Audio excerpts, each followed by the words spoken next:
जिल्हा परिषद primary digital Urdu school Khamgaon, taluka Shevgaon, जिल्हा अहमदनगर।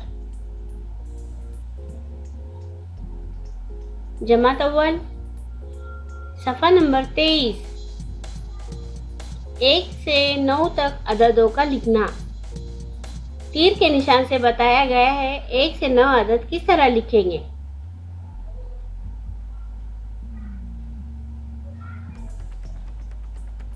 1,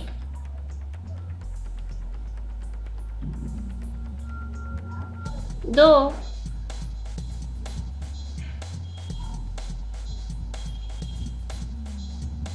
3,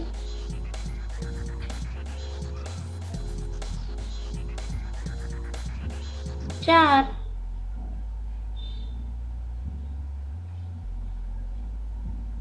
5,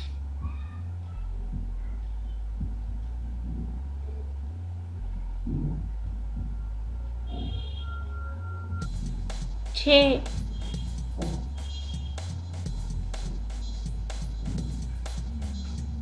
7,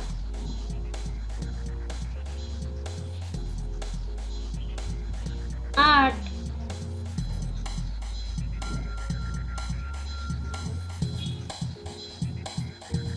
9। शुक्रिया।